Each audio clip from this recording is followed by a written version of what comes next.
I walked into the conference room thinking it was just our regular quarterly planning session. Instead, it felt like walking straight into a firing squad. Dominic Hayes, the slick new partner from corporate, sat at the head of the table like he owned the place. Guy had been with us barely a year. Clean suit, tighter smile. He didn't even flinch when he said it. "We've restructured the client division. Today's your last day?" I blinked, thought I misheard. "What?" He folded his hands like he was explaining budget cuts to a stranger, not gutting a man who built the entire department. "We appreciate your service. The company's moving in a different direction." HR was sitting next to him, nodding like it was all just routine. Two of them. One of them I'd actually helped hire. Didn't even look me in the eye. I'd been at Marlowe Strategic for 27 years. Started when the whole firm fit in 2 rented floors in Stamford. I built the client division from scratch. My name was on half the onboarding policies they were about to use against me. Hell, I wrote the offboarding policy. I looked around. No Arthur, no senior partners. Just Dominic, sitting there, cool as ice. "What's the severance?" I asked. 2 months, benefits through the quarter. That's it, 27 years, and I was walking out with 2 months and a PowerPoint printed in grayscale. I didn't say anything, just stood up. My hands were shaking, but I wasn't going to let them see it. I walked out of that room and headed straight to my office. It was already packed with boxes. Security was waiting. Real security, like I was some threat. They followed me while I grabbed a couple personal things that weren't in the boxes. Photos, my Mont Blanc pen, a signed baseball from the '99 Yankees season. I glanced at the glass walls, people watching, pretending they weren't. Half of them I trained, coached them through promotions, bailed them out when clients were ready to drop us. None of them opened their doors. Phone buzzed as I was taping the last box shut. Text message from Catherine Winters, CEO of one of our biggest accounts. "Heard something's going on. Call me as soon as possible." I didn't answer right away, but I sat down in my own damn chair one last time, and I smiled. "Quick note, before we start, how's your day going, and where are you joining from?" I knew what that message meant. I wasn't the one on trial here. They were. I didn't call Catherine back right away. I just stared at the message, sitting there in the half-lit office I was no longer allowed to be in. When security finally cleared their throat, I grabbed the last box, walked out, and didn't look back. Back home, I dropped everything in the foyer and sank into the couch. Silence hit harder than I expected. No calls, no Slack pings, no meetings lined up, just me, a dying laptop battery, and job boards I never thought I'd be browsing again. 61 years old, laid off like a temp. By that evening, my inbox was full. Not condolences, just calendar requests from HR for exit surveys, COBRA paperwork, some automated message saying my company laptop would be remotely wiped. I didn't even bother reading most of it. I just sat there, staring at the same blank browser tab while the sun went down. I'd worked through Christmas, through my daughter's graduation. Hell, I once closed a $5 million deal from a hospital bed after minor surgery. I saved Marlowe from losing our top clients in the 2008 crash, personally kept 2 Fortune 100s from walking during the 2020 chaos, and all I got was 2 months severance and a courier. No warning, no thank you. Just strategic direction. Around 9 that night, my phone buzzed. Arthur's name lit up the screen. Founder, hired me in '98. Built the company from his basement. "Jesus, Mitch," he said. "I just heard. I should have stopped this before it happened. I didn't say anything." "I'm in Heathrow," he added. "They waited till I was gone." Dominic pushed it through, citing cost saving. "It's bullshit. You know that, right?" "Yeah," I said. "I know." We sat in silence for a second. Then he sighed. "I'll fix it." But we both knew he was already too late. The next morning, I started digging. Not because I wanted to, because I had to. Found out 3 of my top accounts had already been reassigned. Just handed off to kids who didn't know the clients' names, didn't even know how their billing cycles worked. One of them had emailed a VP at a legacy client and spelled their name wrong. By lunchtime, I'd heard from 4 more execs, people I'd worked with for over a decade. They weren't just upset, they were insulted. One said, "They didn't even notify us." "We had meetings scheduled with you next week." I kept my responses short. I wasn't about to beg for my reputation, didn't need to. My silence was doing the work for me, but inside, I was burning. I wasn't mad that I lost the job. I was mad at how they did it. No face-to-face, no call from leadership. Not even a damn heads up before stripping me off accounts I built from the ground up. Arthur tried calling again that night. I ignored it. I needed to feel the fire, every quiet hour, every awkward LinkedIn scroll. Every time I reached for the phone and realized I wasn't expected to answer anymore. That was the weight they dumped on me, and I wasn't planning on carrying it for long. The next morning, my phone lit up like a damn Christmas tree. First was Gerald Shaw from Kavanaugh Foods, voice tight, clipped. "Tell me this isn't real. You're the only reason we stayed with Marlowe Strategic. Wish I was joking," I said. He went quiet, then hung up. I didn't badmouth Marlowe, didn't have to. The clients were talking to each other now, and they were pissed. By noon, I'd spoken to 8 different execs. Some called, some texted. One even FaceTimed me from his car. "We just onboarded a junior analyst," he said, who showed up to our strategy meeting with no deck, no prep, and asked me to send last quarter's numbers. "Sounds about right," I said. "I swear to God, if you land somewhere else, we're following you. You can quote me, I didn't quote him, I didn't need to. I hadn't asked anyone to leave, didn't fish for loyalty, didn't pitch myself. But by dinner, 10 clients had flat out told me they were pulling their accounts the moment I landed somewhere else. I was halfway through leftover lo mein on the couch when the doorbell rang. Courier, small, thick envelope, no return address. Inside, an embossed folder, handwritten note clipped to the top. "We've been watching your career.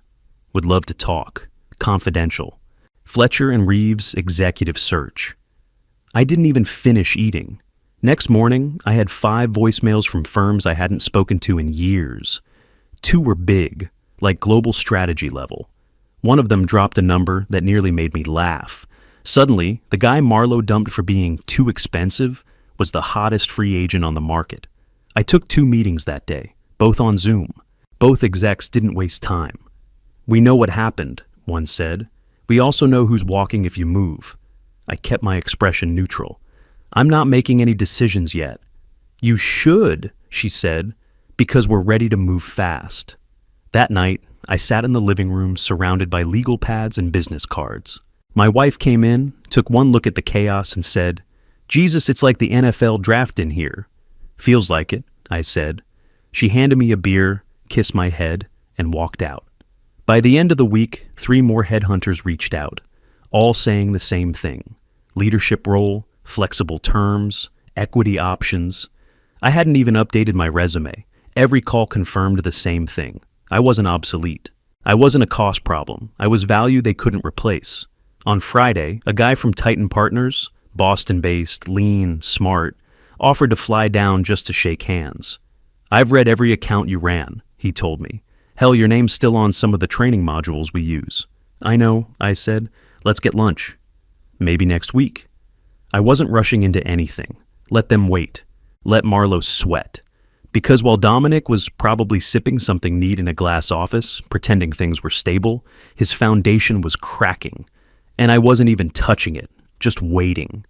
And answering the phone. I was halfway through a call with a recruiter from Denver when Arthur texted, "Lunch, your spot, tomorrow. My treat." We hadn't spoken in days. Not since he tried to play cleanup over the phone from Heathrow. I stared at the message for a while, then typed back, 12 sharp. He was already there when I walked in. Same corner booth at Callahan's. We used to sit there 20 years ago, back when we were building the firm brick by brick. Same scuffed leather seats. Same chipped table edge from when he slammed his coffee cup too hard after a bad pitch. He stood up like everything was fine. "Appreciate you meeting me," he said. I didn't shake his hand, just slid into the booth. "You got 10 minutes, use them." Then he pulled out a folder, one I recognized. Executive reinstatement package. Used to be a myth inside the firm. No one ever got one unless the board was desperate. "This is what I'm offering," he said. "New role, custom title. You'll have full autonomy over client strategy, direct access to the board, salary bump, profit sharing. Equity, why?" I asked. "Why now?" He hesitated just a little too long. I leaned in. "You're not trying to fix me, Arthur. You're trying to fix Dominic." That cracked him. He exhaled hard, ran a hand through his thinning hair. He's flailing. Half your clients are threatening to walk. One already has. The board's restless. They're looking at me like I've lost control. You have, I said, and Dominic's not just flailing. He's gunning for your chair. Arthur looked away. There it was. He wasn't offering me a second chance. He was trying to buy insurance, use me to plug the hole in his sinking ship while he fought to keep the captain's wheel. You want me back, I said, because I'm the only one who knows how to stop the bleeding. You're the only one the clients trust, he said, and you waited until it blew up in your face to remember that. He didn't argue. I opened the folder, scanned the terms. They weren't bad, they were damn good, honestly. Title, equity, full leadership over my old division. Hell, if this offer had come 5 years ago, I'd have signed it before dessert. But now I knew how fragile it all was, how quickly they'd cut me loose when it was convenient. Every dollar in that folder came with strings, and every string led back to Arthur trying to survive. You think this fixes it? I said, sliding the folder back across the table. But I'm not some retired vet you pull off the bench when the team starts losing. I'm trying to make it right. No, I said, you're trying to keep your seat. And Dominic's trying to take it. I'm just the one who scares both of you. I stood up, grabbed my coat. You have my number, I added. If I want back in, I'll call you. But it won't be for a job. And I walked out, knowing exactly how much leverage I had. I didn't go home after that lunch with Arthur. I drove straight to Blackwell Consulting. They'd been patient, respectful, no hard sell. Just quiet confidence and a clear message. We know who you are, and we know what you're worth. Their managing partner, Allison Reed, met me in the lobby herself. Sharp woman, no fluff. We sat down in a glass-walled conference room overlooking the Boston Harbor. She slid a single-page document across the table. Our pitch, she said. Read it and tell me what's missing. Leadership role, executive title, equity from day one, autonomy over client operations, respect built into the damn bones of it. But I only asked for one thing.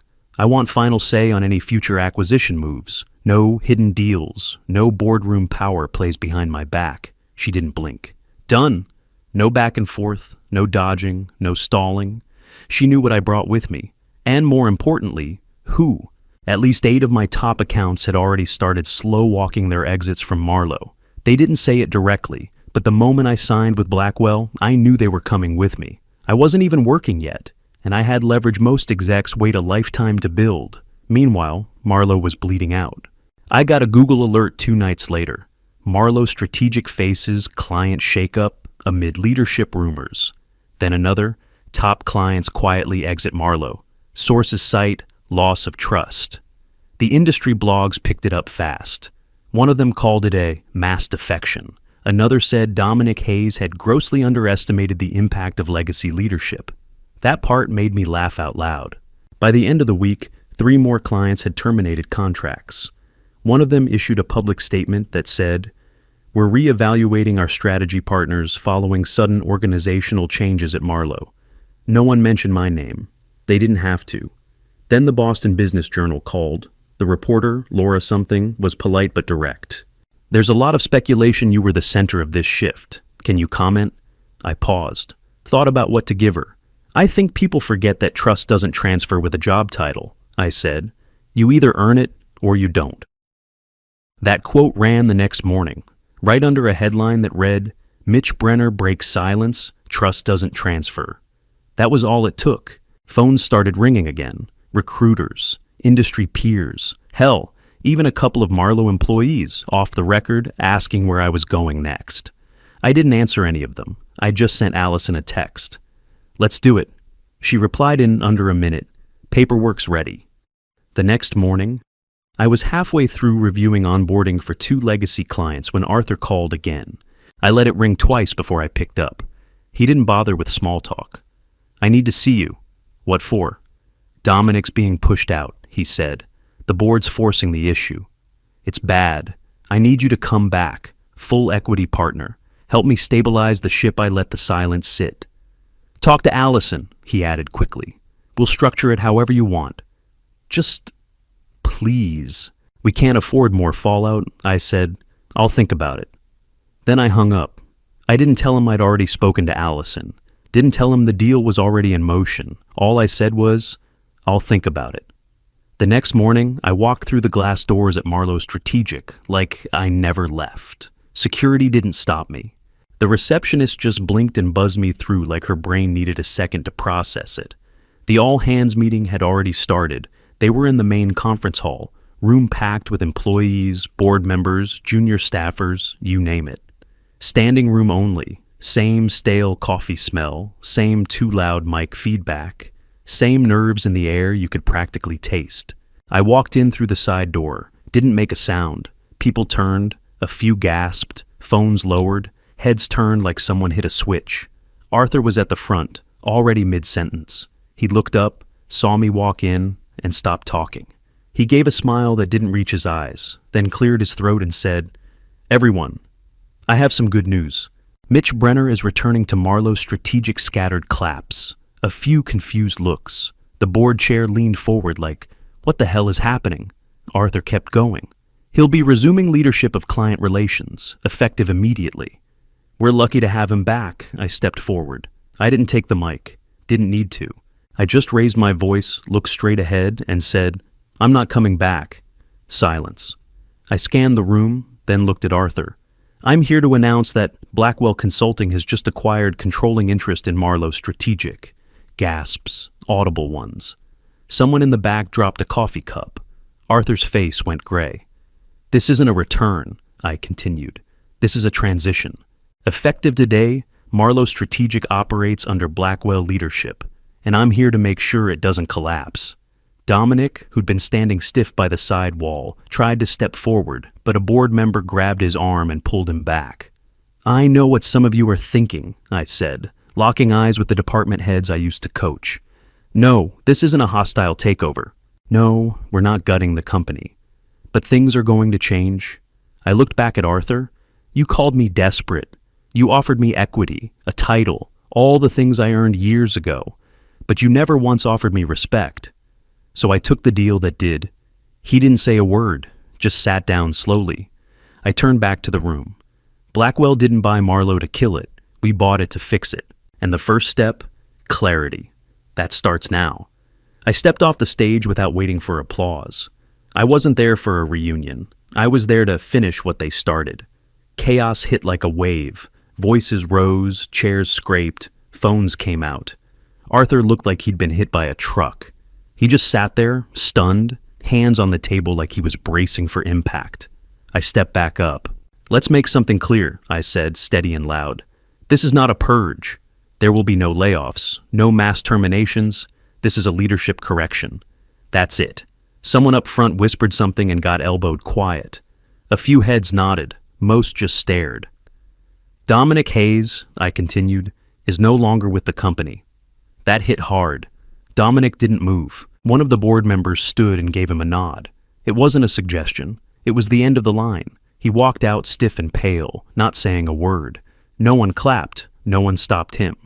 His bottom line obsession nearly destroyed what we built, I said. That ends today. We're rebuilding, not from scratch, but from truth. The clients never left the firm. They left him. I stepped down again and left the room buzzing like a hornet's nest. By the next morning, my calendar was full. Strategy reviews, team assessments, departmental restructuring. I didn't touch middle management. I didn't need to. My authority came from the top now. No filters, no games. Arthur avoided me. He was still technically founder and board rep, but his calls stopped. His voice was gone. Within a week, I was back at the top. But this time, it was different. I wasn't asking for input. I was the input. The systems I built years ago, the ones Dominic dismantled, I brought back with precision. Client retention models, internal feedback loops, account history protocols, things that worked but got tossed in the name of efficiency. Now they ran through me.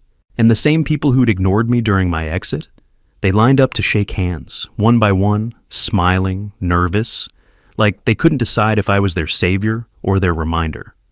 Didn't see this coming, one senior manager said, giving me a half laugh. Should've, I replied. Some were genuine, some were just survivors. I didn't care. I wasn't there to make friends. I was there to make sure no one ever tried what Dominic pulled again. On Thursday, I walked into my new office. Top floor, corner window, same view Dominic had, but with the blinds open. The old framed photos were already on the desk. My Mont Blanc pen was back in the drawer. There was a knock. HR director stepped in. Same one who sat across from me the day I got cut. She didn't say much. Just, "Welcome back, Mitch." I nodded. "Different rules this time," she nodded back. "Understood." She closed the door behind her. I turned my chair toward the window, watched the early fall clouds roll across the skyline, and cracked my knuckles. I hadn't come back to fix Marlowe. I came back to own it. He showed up at my office without scheduling anything.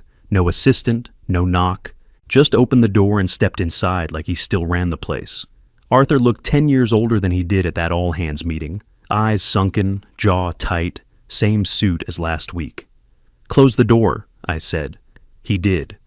We stood there for a second, the air thick. "You planned this," he finally said, voice low. I didn't answer right away. I just looked at him. "No," I said. "I planned to survive." He didn't sit down, just stayed standing, hands shoved in his pockets like he didn't know what to do with them. "I gave you that seat once," he said, "and you took it away from me." I kept my voice calm. "You let me get tossed like a temp, Arthur." You didn't blink. That was Dominic. "No, Dominic was your proxy. You let him in. You gave him the rope. I was trying to grow the company. No, you were trying to cash out. Big exit, fast track. You stopped listening a long time ago." He opened his mouth, then shut it again. I stood up and walked around the desk, handed him a folder. 3-year advisory contract, I said. Name on the letterhead. You'll show up quarterly, keep your founder status, collect a generous retainer. His eyebrows pulled together. But no say in operations? None. No board votes? Nope. He let out a short breath, almost a laugh. "This is a tombstone." "It's a courtesy," I said. One I didn't get. He flipped the folder shut and held it tight in his hand. "I built this place," he said. "And you let it rot from the inside out," I said. "You let Dominic cut deep and didn't notice until it bled all over you." He didn't argue, couldn't. I didn't hate the guy, but I also didn't owe him anything. "I could have pushed you out completely," I added, "but I didn't." He looked at me then.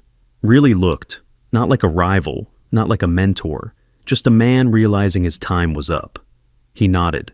Quiet, no handshake, no speech. Then he walked out with the folder tucked under his arm. Didn't even close the door behind him. 6 months later, we hit record numbers. Blackwell Marlowe, yeah, we rebranded, posted our strongest quarter in company history. Over 95% client retention. Brought back 3 accounts that had already walked. One of them said, "We're here because you are." Dominic, gone. Not just from the firm, from the industry. Word was, his name had become poison. Nobody wanted a strategist who ran off the clients and blew through 2 senior teams in under a year. Arthur still had his little corner title, Founder Emeritus, but he kept his distance. Showed up at board meetings with quiet eyes and a pen that didn't do much writing. I gave him space. He took it. That was the deal.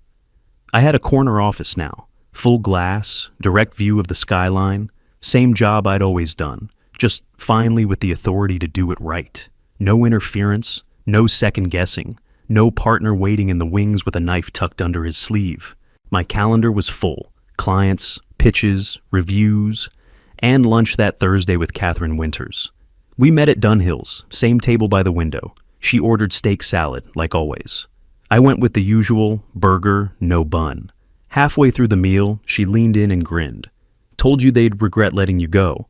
I didn't say much, just raised my glass. She smiled wider. 5-year deal. No term outs. You earned it. I signed the contract with my old Mont Blanc. The same one I took from the box they shoved at me the day they threw me out. After she left, I sat there a while. Let it settle. The win wasn't loud, wasn't flashy, but it was full, clean, solid. In this business, relationships are the product. People forget that. They think it's decks and spreadsheets.